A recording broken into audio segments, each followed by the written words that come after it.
Inicia a las 5 con Alberto Padilla. Un programa diseñado con el objetivo de llevarte diariamente un tema de actualidad, acompañado siempre de reconocidos editorialistas. De lunes a viernes a las 5 de la tarde por CRC 89.1 Radio. A las 5 con Alberto Padilla.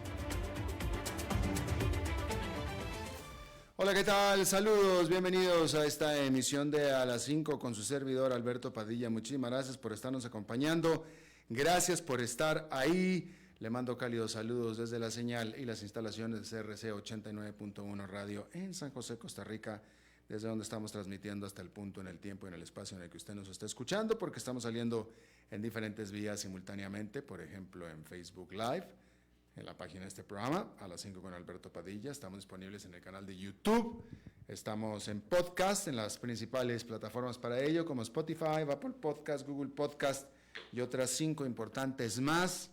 Aquí en Costa Rica, este programa que sale en vivo en este momento a las 5 de la tarde, se repite todos los días a las 10 de la noche aquí en CRC 89.1 Radio.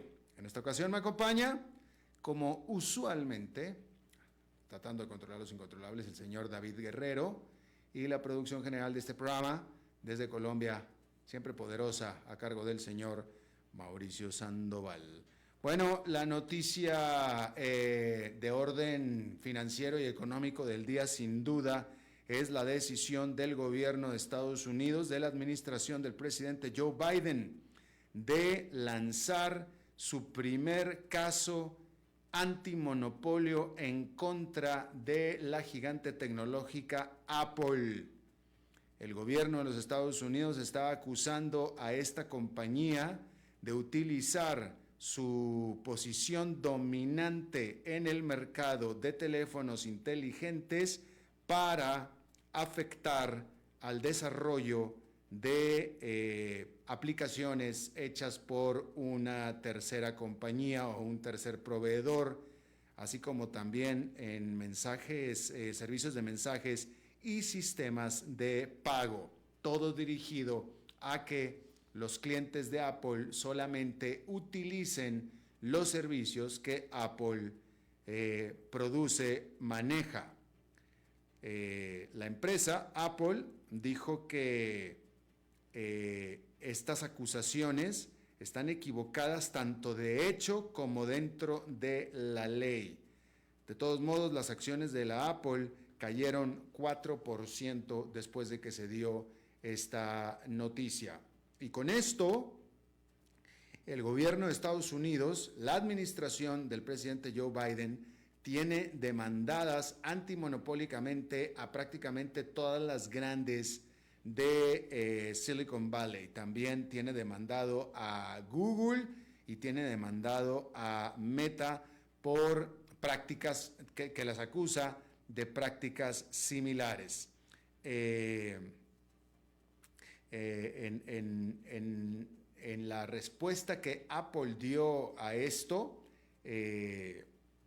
la empresa en su escrito, en su respuesta por escrito que dio, la empresa me parece que lo dijo, pues más claro no lo pudo haber dicho, porque dijo estas acusaciones y de ser que el gobierno o que el juez vaya a encontrar o fuera a encontrar, bueno, a ver, no me voy a rebuscar tanto, simplemente Apple dijo que la intención de concretarse con estas acusaciones del gobierno de Estados Unidos destrozaría la manera de hacer negocios de la Apple, el modelo de negocios de Apple, es lo que dice la respuesta. Es decir, ellos dicen, si este gobierno realmente tiene éxito en afectarnos como nos quieren afectar, eso significa la muerte de Apple como la conocemos todos.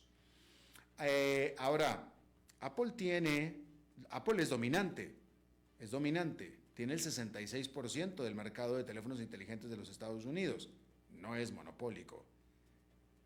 Utiliza prácticas monopólicas abusando de su posición dominante, pero no es monopolio.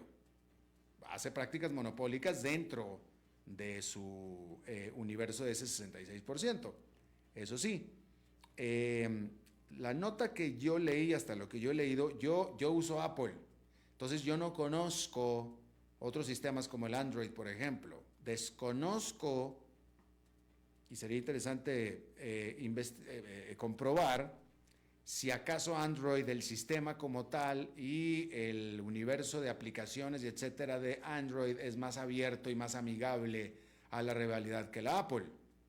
Desconozco, yo lo desconozco, pero lo que sí es que, pues esas son las acusaciones, que simplemente lo que dice es básicamente que no permite que nadie que entre dentro del sistema de Apple pueda acceder a otras opciones en sus aplicaciones, en sus mensajes, en su sistema de pago, etcétera, que no pertenezca a Apple. Así es que ahí lo tiene usted. Espero en el programa del viernes, es decir, el de mañana, poder tener más análisis y más información a este respecto. Pero sí, este gobierno de Joe Biden ha estado bastante aplicado en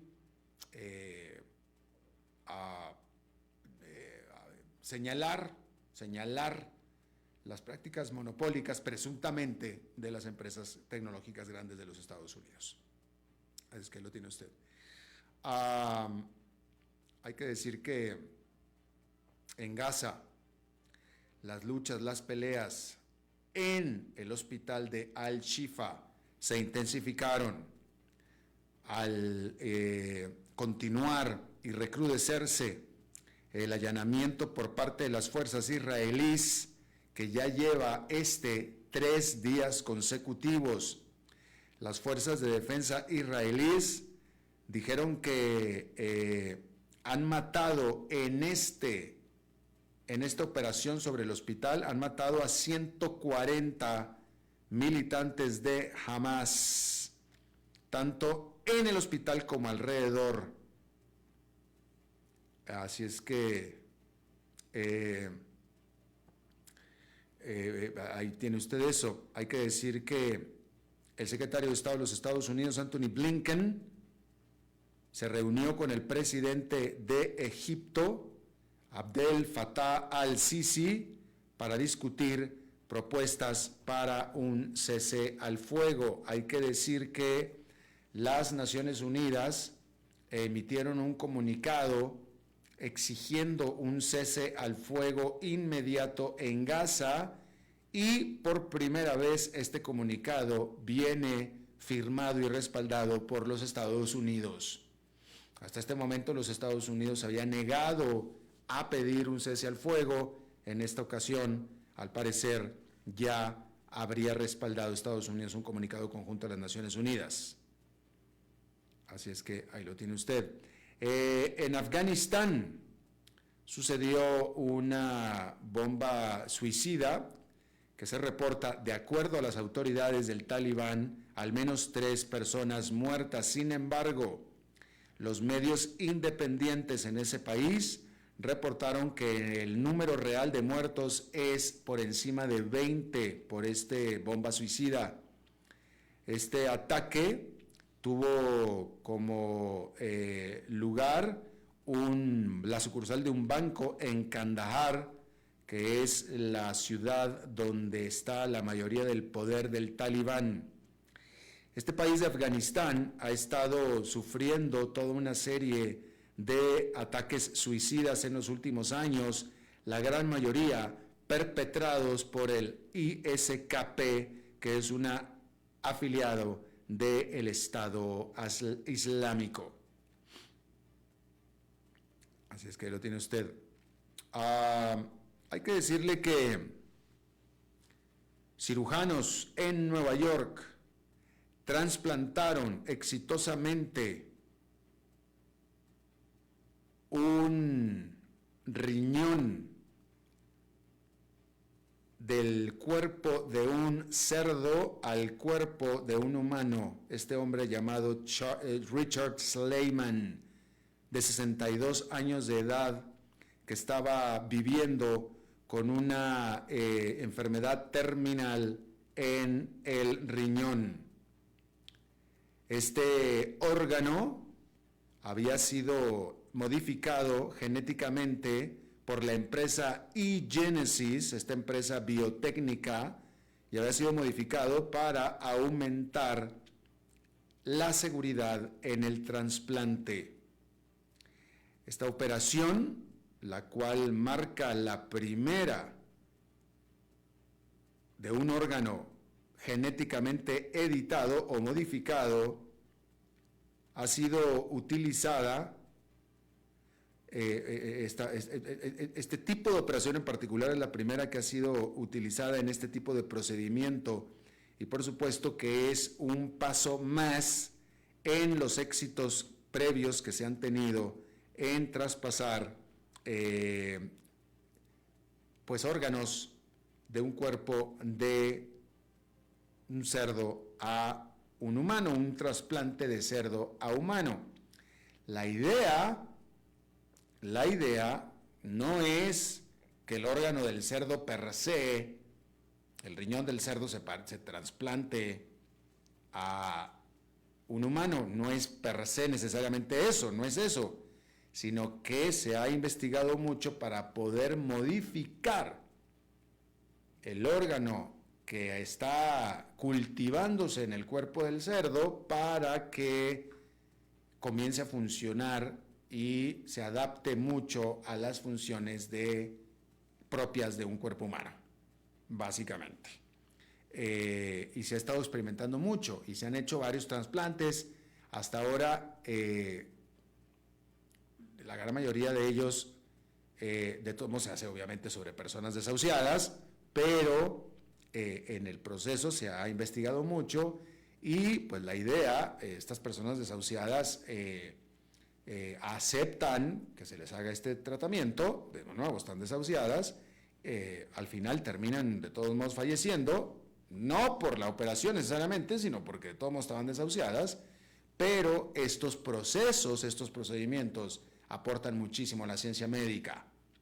Y digamos que en cada uno de los nuevos procedimientos se trata de resolver y de no repetir algún error o omisión o modificar algún proceso que se haya hecho en la anterior.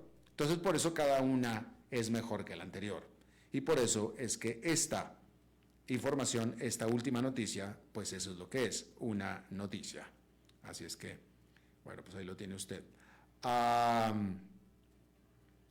Hay que decirle que en noticias, bueno, antes de eso, hay que decirle que la Agencia de Crimen Financiero de la India arrestó al líder opositor Arvind Kejriwal, que también es el ministro en jefe de Delhi, de la ciudad de Delhi, y lo arrestó por presunta corrupción. El directorado de ejecución de esta agencia de crimen financiero de la India, el cual está bajo el control del partido oficialista BJP, es quien lidera las investigaciones en contra del lavado de dinero. En enero, esta agencia había arrestado al que resultó que fue otra figura de la oposición, lo cual desde entonces ya había desatado las quejas, los señalamientos de que el gobierno está usando a esta agencia de crímenes financieros para atacar específicamente a críticos del presidente Narendra Modi, del primer ministro de la India, Narendra Modi, sobre todo en esta época en la que este país va a elecciones presidenciales en abril. Entonces, en enero ya habían arrestado por problemas de corrupción presuntos a un opositor y ahora acaban de arrestar a otro opositor, obviamente levantando todo tipo de sospechas. Así es que ahí lo tiene usted. Hay que mencionarle con respecto a los bancos centrales, primero que nada, decirle que el Banco Nacional de Suiza, que es el Banco Central de Suiza, recortó su tasa referencial por 1/4 punto porcentual para colocarla en 1,50%, mandando a la moneda nacional suiza, el franco, a un nivel mínimo de 8 meses frente al euro.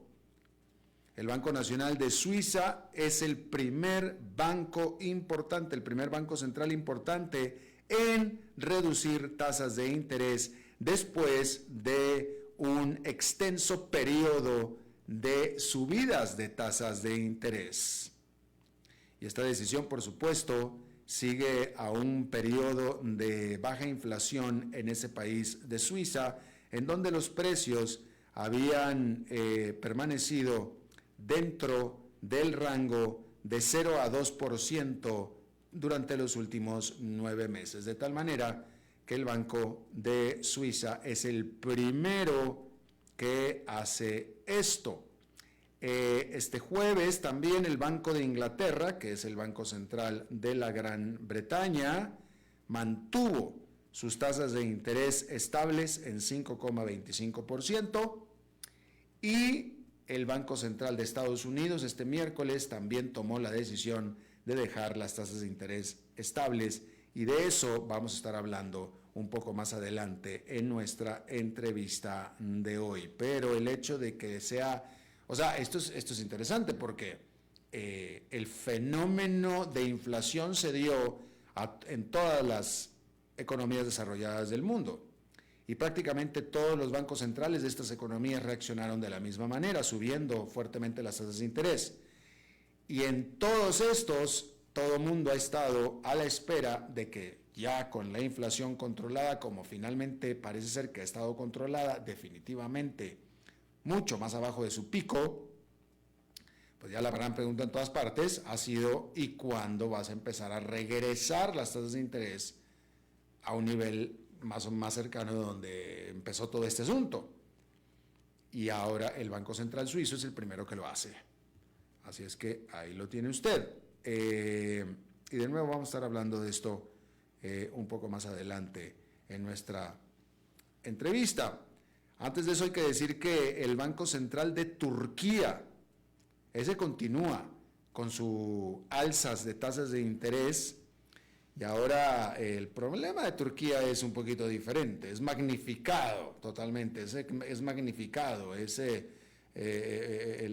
la versión exagerada de lo que pasó en el resto del mundo, ¿no? Porque el Banco Central de Turquía hizo un aumento de tasas de interés de 5 puntos porcentuales, de 5, ¿sí? La tasa de interés referencial de Estados Unidos está en 5,25%. En un año y medio, la tasa de Estados Unidos subió de 0 a 5,25%. El Banco Central de Turquía hizo todo ese aumento del 5% en una sola decisión, en un solo día. Claro, lo que pasa es que el punto de referencia es totalmente diferente, porque en el caso del Banco Central de Turquía la subió del 45% al 50%, en un esfuerzo desesperado para estabilizar a la moneda nacional, que es la lira. Los aumentos de precios en Turquía fueron por encima de las expectativas durante enero y durante febrero, con, por tanto, un aumento inesperado en los precios al consumidor, lo que coloca a la inflación actualmente a exceder el 70% anual. Con todo, la decisión del Banco Central de Turquía sorprendió a los economistas, quienes ampliamente estaban esperando que el banco mantuviera a sus tasas de interés. Pero no nada más no las mantuvo, sino que hizo un aumento macro del 5%. Así es que ahí tiene usted eso. Bueno, hay que mencionarle que este jueves comenzaron a cotizar allá en Nueva York las acciones de Reddit en la Bolsa de Valores de Nueva York, en el New York Stock Exchange. Esta plataforma de redes sociales estaba buscando una valuación de alrededor de 6.400 millones de dólares.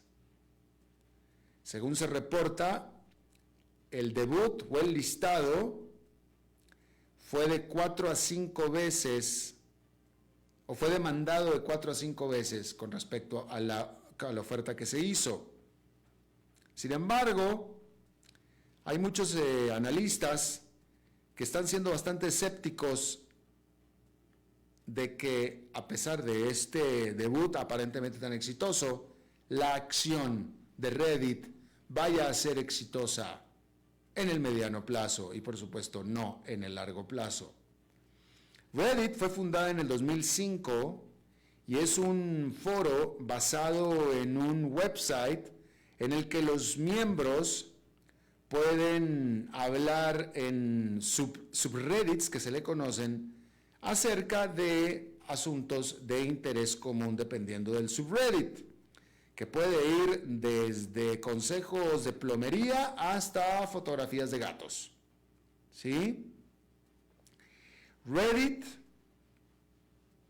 asegura que tiene 267 millones de usuarios activos en promedio por semana. Con todo y esto, sus ingresos anuales de 800 millones de dólares, casi todos viniendo prácticamente de la publicidad, son más bajos que los logrados por sus rivales como la que fuera Twitter, ahora X.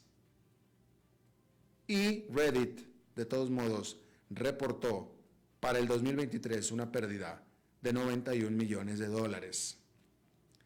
Pero no es la única preocupación sobre Reddit. La Comisión Federal de Competencia de los Estados Unidos está lanzando una investigación sobre la compañía, sobre la manera en que licencia los datos de sus usuarios a empresas que están desarrollando modelos de inteligencia artificial. ¿Sí? Es decir, está vendiendo los datos de los usuarios, cosa que hacen todas las redes sociales. Todas las redes sociales. Acuérdese usted que cualquier red social que usted está usando, el propósito de ella no es para que usted se comunique y ponga sus cositas y qué bonitos son. No. Es para recabar datos de usted, de sus actividades, de sus horarios, de sus lugares, de sus gustos, para venderle esta información típicamente a agencias de publicidad, a publicistas, para poderle dirigir a usted anuncios. Eso es de lo que se trata. Acuérdese usted de eso. La próxima vez que siga usando sus redes sociales, ¿sí? Por eso es que Reddit dice que no ha hecho nada equivocado a este respecto. Pues no ha hecho nada equivocado, pues sí, para eso están. Para eso están. Esa es la razón de existir.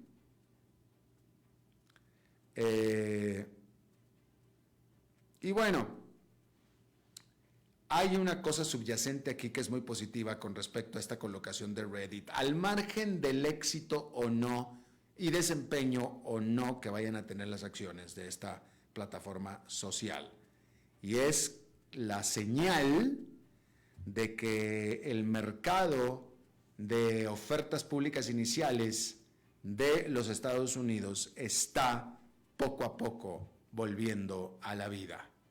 Y eso, pues eso es bueno. Así es que ahí lo tiene usted. Vamos a hacer una pausa y regresamos con esa entrevista de hoy. A las 5 con Alberto Padilla, por CRC 89.1 Radio. Ok, ya te has reído con nosotros, has aprendido con nosotros y nos hemos conocido más. Pero es hora de ponernos serios. El mejor momento para invertir fue hace 10 años y el segundo mejor momento para hacerlo es hoy. Entra a transcomer.com, convertite en un inversionista y transforma tu destino. Transcomer, puesto de bolsa de comercio. Construyamos juntos su futuro. Somos expertos en eso.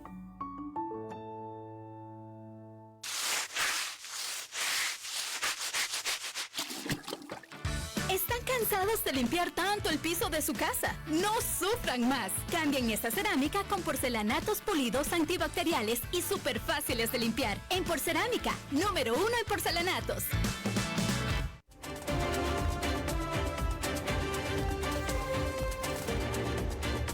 Seguimos escuchando a las 5 con Alberto Padilla.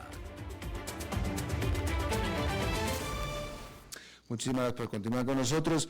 Bueno, como lo estábamos informando, la Reserva Federal de los Estados Unidos pues cumplió con las expectativas este miércoles, dejando las tasas de interés de referencia sin cambios. Así es que no hubo sorpresas en ese sentido.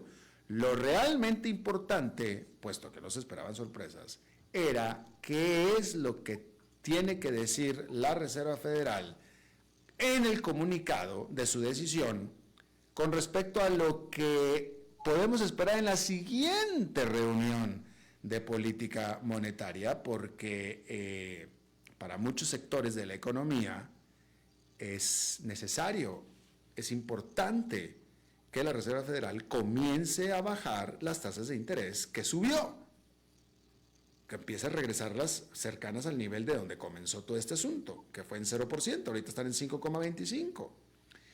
Y para poder analizar lo que se dijo por parte del presidente de la Reserva Federal, Jerome Powell, vamos a hablar con alguien que es prácticamente vecino de Jerome Powell en Washington y amigo de nosotros, nuestro buen querido Isaac Cohen, economista, basado en la capital de Estados Unidos. Él fue por muchos años economista de la CEPAL. Mi querido Isaac, ¿cómo estás? Te saludo con mucho afecto, como siempre. Encantado, Alberto, un gusto, abrazo. Igualmente, ¿cuáles fueron tus primeras impresiones, tu primer análisis de la decisión y de el comunicado y las declaraciones de Jerome Powell? Bueno, hubo esperanzas, especialmente en Wall Street, de que si las cifras lo justificaban, la Reserva Federal empezara a bajar las tasas de interés en esta oportunidad. Pero lamentablemente, como lo dijo el propio presidente de la Reserva Federal, lo que pasa es que todavía no tienen la confianza suficiente para estar seguros que la inflación ha declinado o está declinando hacia el 2%, que es la meta que se han fijado. Se encuentra en más o menos 3%, están llegando ahí, pero todavía les falta, entonces decidieron dejar la tasa igual. ¿Y qué señales dio, en tu parecer, y qué es lo que están diciendo tus colegas analistas, qué señales habrá dado con respecto al futuro de todo esto el Jerome Powell? Bueno, con el comunicado emitido por el Comité de Mercado Abierto, se presentaron las proyecciones de los miembros del comité y hay quienes anticipan la posibilidad de que puedan haber 3 rebajas de la tasa de interés todavía en lo que va de este año. ¿Y a ti pero hay varios factores que hay que tener en cuenta, porque entre ellos, Alberto, y tú sabes que no es mi especialidad, pero estamos en un año electoral y eso hace muy delicada la tarea de la Reserva Federal, porque pues si deciden bajar muy cerca de la elección, hay quienes van a decir que están ayudando al que gane. ¿Hay algo de historia, hay algo de precedente al respecto? Bueno, yo diría que ha sucedido de que en algún momento los presidentes han presionado a los presidentes de la Reserva Federal para que bajen la tasa por razones políticas. Ha ocurrido, Nixon, por ejemplo, lo hizo con Arthur Burns, El presidente Johnson también exigió de que se le bajaran las tasas en medio de la inflación generada por la guerra de Vietnam. En fin, hay precedentes, pero en esta oportunidad yo diría que se ha mantenido la Casa Blanca se ha abstenido de referirse a la Reserva Federal por ahora. Yo me acuerdo que incluso George Bush padre, que yo recuerde, responsabilizó a, que yo recuerdo era Alan Greenspan en aquel entonces todavía, pero si no era Alan Greenspan, al presidente del Banco Central lo responsabilizó que su acción o inacción fue lo que le costó la reelección a él lo dijo. Efectivamente, entonces hay esta cercanía del proceso electoral a la decisión del Banco Central que no deja de generar pues una cierta tensión en el sentido de que pues puedan haber presiones para que la Reserva Federal baje la tasa lo más cerca de la elección posible. Entonces, hay que decir que las tasas de interés funcionan con un retraso. O sea, hay un lapso entre que baja la tasa y tiene su efecto, hay un lapso. Pero políticamente se ve muy cercana la decisión de la Reserva Federal a la elección para que se haga sospechar de que puede ser por razones políticas que se tomó la decisión. Entonces, yo creo que hay una cierta urgencia para la Reserva Federal de hacerlo lo más pronto posible para evitar que se vaya a decir que lo están haciendo por razones políticas. Y a ti, pero ¿cuál es tu análisis como economista y con respecto al desempeño de la economía y de las variables económicas? ¿Está justificada, está haciendo lo correcto la Reserva Federal con respecto a la información económica que se tiene a la mano? Mira, lo que pasó es que el año pasado, en la segunda mitad del año, la inflación se dio bastante. Y la Reserva Federal estaba muy complacida en ese sentido. Pero enero y febrero han sido meses difíciles en donde algunos productos pues no han cedido, otros han vuelto a subir, como por ejemplo la gasolina, y eso hace que la Reserva Federal tenga cuidado, porque en este momento se encuentra la Reserva Federal al filo de la navaja. Si frena demasiado, va a empujar esto a una recesión. Si afloja demasiado, va a volver a haber inflación. Entonces, tiene que tener un pulso muy, muy, muy certero para poder bajar la tasa en forma moderada y que la inflación y que la economía no se vaya para un lado o para el otro. Ahora, una pregunta, otra pregunta mejor dicho, porque ya te he hecho varias. ¿Cuál es la ansiedad del mercado y la urgencia del mercado? En Costa Rica dirían, ¿cuál es la vara de los analistas para que la Reserva Federal comience cuanto antes a bajar tasas de interés? Si la economía viene tan bien, el empleo viene muy bien, la gente tiene trabajo, la inflación está cayendo, la situación económica está bien en realidad. ¿Cuál es el asunto de estar urgiendo al Reserva Federal de que comience ya a bajar tasas de interés? Efectivamente, la economía está bien y el desempleo está en menos de 4%, 3,9%. En fin, el crecimiento el año pasado estuvo en alrededor de 3%, lo cual es muy respetable. La inflación había bajado bastante bien en la segunda mitad del año pasado, como te decía, pero empezó a repuntar de nuevo en ciertos productos. Ahora, la urgencia de Wall Street en este momento es porque si a ti te ponen a escoger en este momento como inversionista, poner tu dinero en el banco a 5% o arriesgarlo en la bolsa de valores, pues seguramente lo vas a poner en el banco. Entonces, hasta cierto punto las altas tasas de interés compiten con Wall Street. Y el afán de Wall Street es que se bajen las tasas para que la gente arriesgue un poquito más y que invierta un poco más. Yo diría que de ahí viene esa preocupación. Ahora, los inversionistas, mientras se les pague 5%, imagínate, garantizado su depósito por el gobierno, pues ¿para qué se van a ir a arriesgar a la bolsa? Pero sin embargo la bolsa está a niveles históricos. Bueno, ahí eso tiene una explicación y estabas hablando algo de eso hace un momento. es el hecho de que a la bolsa la han jalado hacia arriba las acciones tecnológicas. Las 7 magníficas, como dije recientemente en una columna que te envié, son 7 empresas las que están jalando a la bolsa hacia arriba. Y eso hace que, por ejemplo, la empresa Nvidia, que es la que hace los famosos chips para la inteligencia artificial, se haya vuelto la tercera compañía mejor valorada de Estados Unidos. Después, por supuesto, de Microsoft y de Apple. Pero esas son las empresas que están jalando hacia arriba la bolsa. ¿Y por qué? Porque representan 60% del aumento en la bolsa, es responsabilidad de esas 7 empresas. Les llaman las 7 magníficas.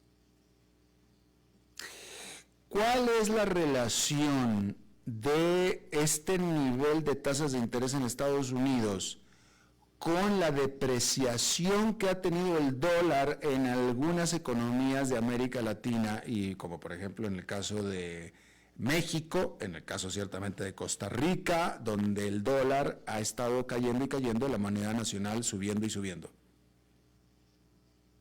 Claro, lo que pasa es que en este caso estás hablando del superpeso, lo que le llaman el superpeso en México. En este caso lo que pasa es que el dólar se vuelve muy atractivo como inversión cuando las tasas de interés en Estados Unidos pues tienen un rendimiento como el que tienen en la actualidad, y entonces más inversionistas tratan de llevar su dinero hacia Estados Unidos. Y eso hace que las economías, digamos, de mercado emergente estén subiendo la tasa de interés para proteger esos capitales que se quieren ir a conseguir mejores rendimientos en Estados Unidos.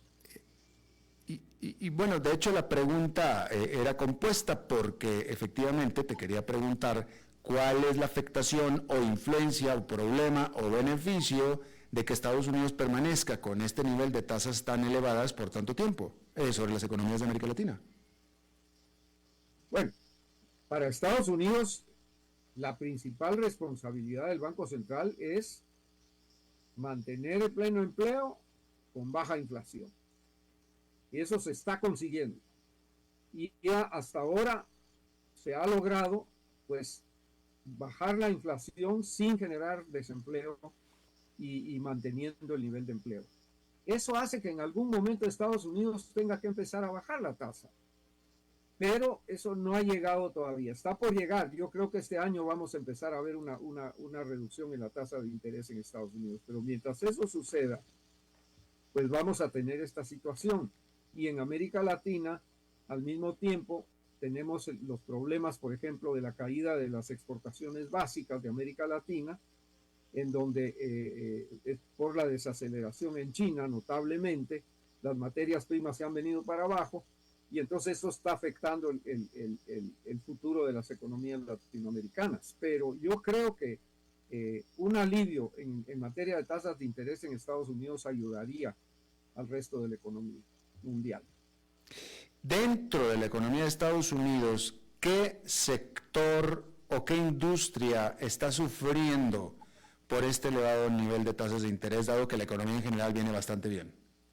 Efectivamente, lo que está relacionado con el crédito, Alberto, es lo que está resintiendo el golpe en la economía de Estados Unidos. La vivienda, los autos, las tarjetas de crédito y las inversiones. Por ejemplo, si tú querías comprar una casa el año pasado, pagabas una hipoteca de 3%. Si la quieres comprar hoy, pues tienes que pagar 7%. O sea, si antes pagabas $600 de hipoteca, ahora tienes que pagar $1,200. Y eso ha deprimido el mercado de vivienda completamente. Tienes el mercado también de oficinas en las ciudades, en las grandes ciudades sobre todo, porque hay resistencia de los trabajadores de volver a trabajar en presencia. Y eso ha hecho que muchas oficinas estén desocupadas y que haya un nivel de desocupación muy grande. De manera que el sector inmobiliario en Estados Unidos está muy golpeado, especialmente por la tasa. Los automóviles, por ejemplo. Tú vas a comprar un automóvil en este momento y te cuesta mucho el financiamiento, te cuesta mucho más caro. Y ya no hablemos de la tarjeta de crédito, que tiene tasas movibles y que por consiguiente se van para arriba conforme las va subiendo el Banco Central. O sea, es el sector que depende del crédito el que está siendo más afectado por la situación. Por último, estabas diciendo que el mercado estaba esperando hasta 3 reducciones de tasas de interés antes de que termine este año 2024. ¿Tú estás de acuerdo con esto? Es la proyección del Comité de Mercado Abierto. Ellos publicaron las proyecciones al terminar la reunión y dicen que si hay rebaja de tasa de interés, probablemente sean 3 este año. Yo pienso que pueden ser 2, porque estamos ya a medio año, quedan 2 o 3 reuniones de la Reserva Federal, y por eso te mencionaba el calendario electoral, porque creo que van a tener que tener muy en cuenta no bajar muy cerca de la elección. Creo que van a tratar de evitar eso, pero quién sabe. La elección siendo en noviembre. En noviembre. Así es. Bueno, pues Isaac Cohen, nuestro buen amigo economista desde la ciudad de Washington, te agradezco muchísimo, como siempre, tu muy buena disposición de darnos una clase. Un placer para mí, Alberto, conversar contigo. Hasta la próxima, mi querido Isaac. Abrazo. Igualmente. Bueno, siendo jueves, vámonos a cerrar este programa con el segmento, la intervención, el comentario, el análisis de nuestro buen amigo, excelente comunicador, polemista, nuestro querido señor Enfadado. Señor Dado, ¿cómo está usted? Bien, país, ya estaba escuchando atentamente la entrevista con el gran Isaac Cohen. Nuestro buen amigo. Sí, bueno, a mí me deja la curiosidad, ¿no? ¿Qué es lo que tú crees que va a pasar con la tasa de la Reserva Federal?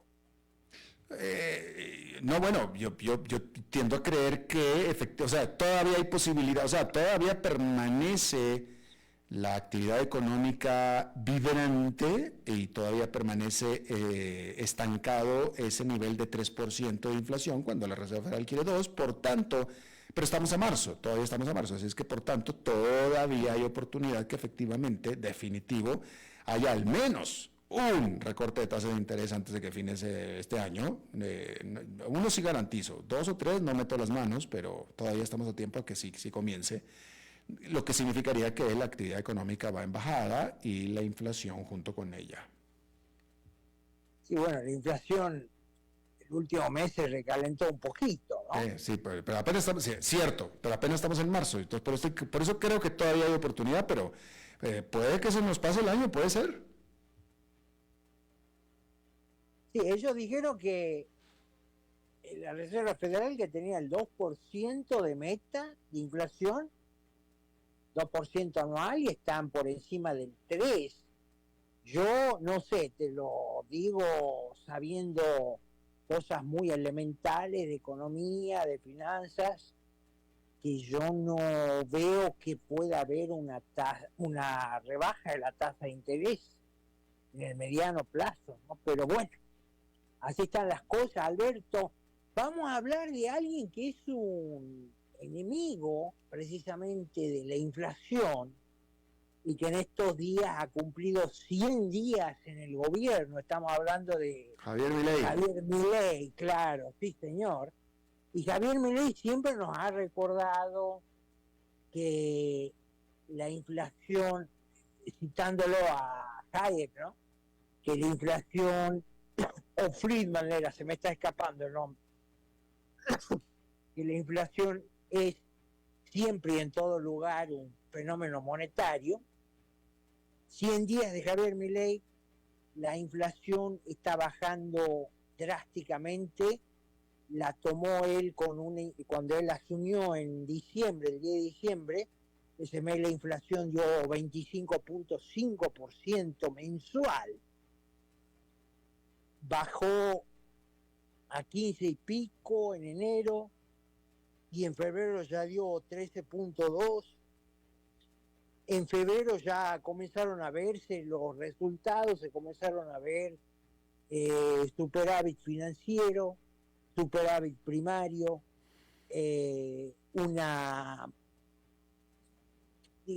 la motosierra que prometió Milei funcionó, hay miles y miles de empleados del Estado federal que se fueron a la mierda porque, bueno, básicamente eran lo que en Argentina les llamaban ñoquis, o sea, empleados para nada productivos, se presentaban a cobrar el sueldo el 29 de cada mes, de ahí la denominación de ñoqui, porque en Argentina los 29 de cada mes es una tradición que se coman los ñoquis.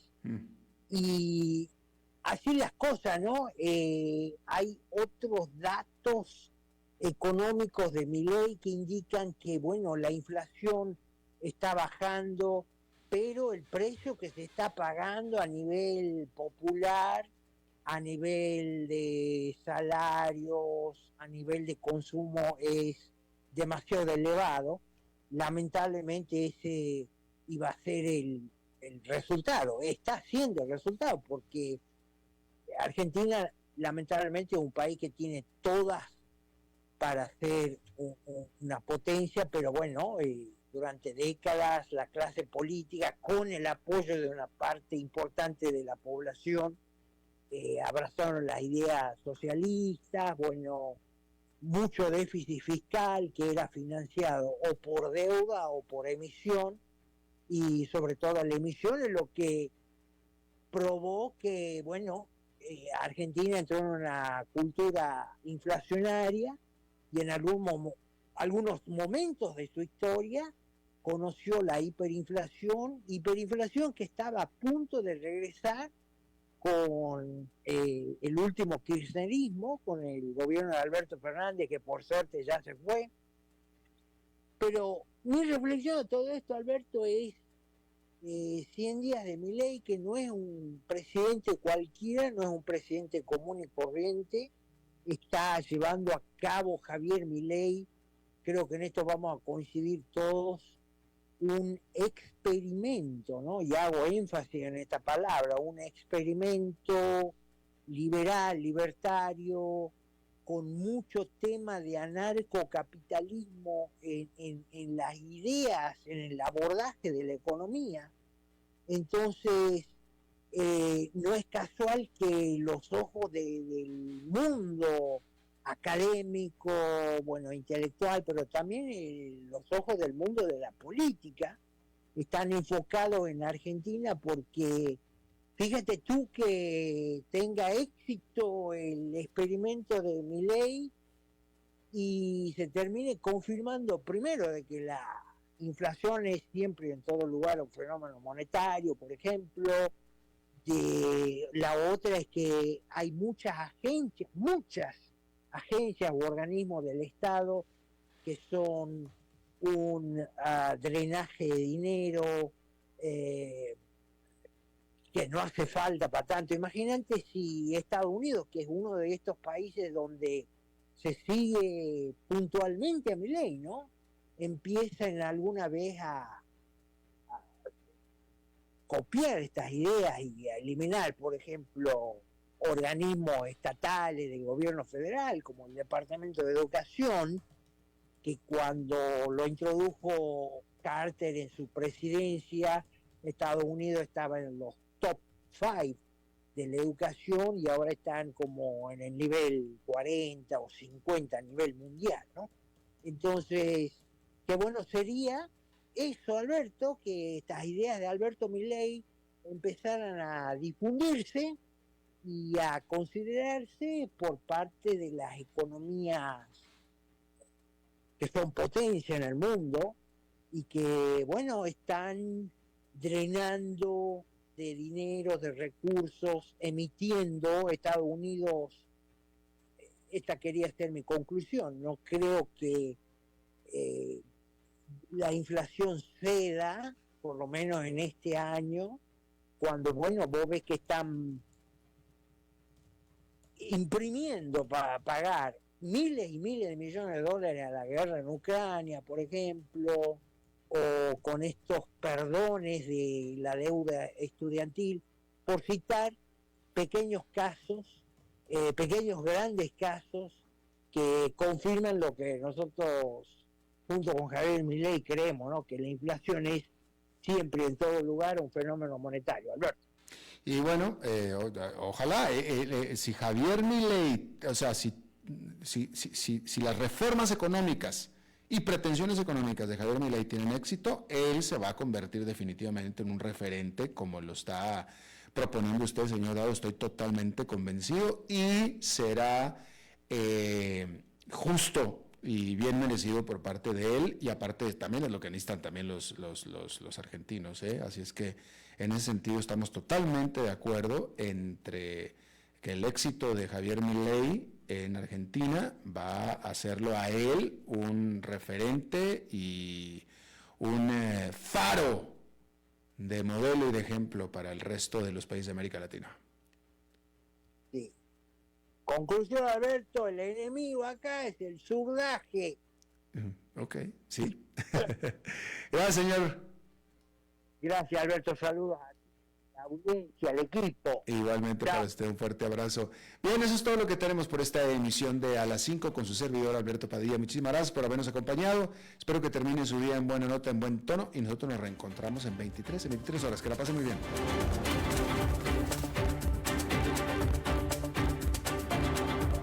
Concluye A las 5 con Alberto Padilla.